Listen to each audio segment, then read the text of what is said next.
All right, so now to our next conversation, we're going to be looking at coal. And, due to advocacy by environmental groups and other stakeholders, coal is widely regarded as a major contributor to pollution and global warming. While Nigeria has shifted away from significant reliance on coal, there's potential to revisit its use, given the persistent national power shortages and frequent grid collapses. I think approximately about 13 incidents in 2024. All right, let's talk to Teva Kumeke, that is with FDC. Great to have you, Teva. So is coal back in now for Nigeria? Good afternoon, Ladi. Thank you for having me. Yes. Coal, what you say, I will say is a yes and a no. It's a yes in the sense that Nigeria can place itself in a situation where it can leverage its domestic coal reserve and take care of its power shortages and grid collapse that have become chronic in the past years. Nigeria can do this by adopting cleaner technology, compliance with regulatory frameworks, and reduce the power shortage and grid collapses.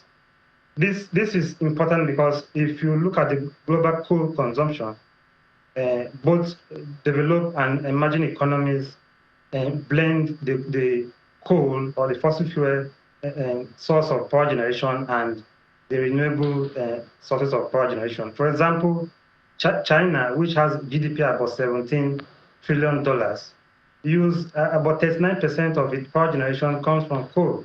In the US, which has a GDP of about $29 to $30 trillion, generate about over 4 trillion terawatts of electricity. Out of that, 17% comes from coal. So if we are talking about industrialization, then we cannot neglect the use of coal. So I would say yes to that, which we can blend coal with other sources of energy, power generation. But on the no side, I would say coal cannot be completely accepted because it has health implications and it also affects the environment. So what I'm advocating for is that Nigeria can balance its use of coal and also renewable energy sources so that the transition to renewable energy will not be distorted. And, talking about coal, now we see coal futures fell about to $125 per ton in December. That's 2024. That's the lowest point since February. And, definitely we know, for a Trump presidency, he doesn't really believe in global warming. So talk to me about how this, is going to impact, the environment. And, we have to, it seems like a delicate balancing act. You want to protect the environment, but you also want to have energy security. How do you balance that? Yeah, with the Trump presidency, the world has moved from a transaction-based to a deal-based global economy. And Trump, as we all know, is a believer of drill, baby, drill, in the sense that he's going to produce U.S. oil as much as possible.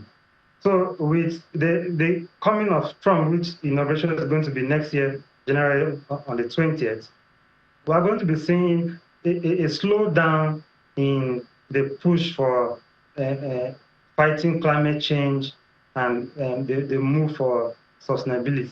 So they are going to be increasing fossil fuel production, and this is going to affect how energy policies are being carried out by different countries. If this happens, then the oil markets will be glutted by oversupply. If that happens, the price of crude oil is likely going to come down. If the price of crude oil comes down, then a lot of countries are going to be shifting to the use of crude oil. But how does that affect us as a country?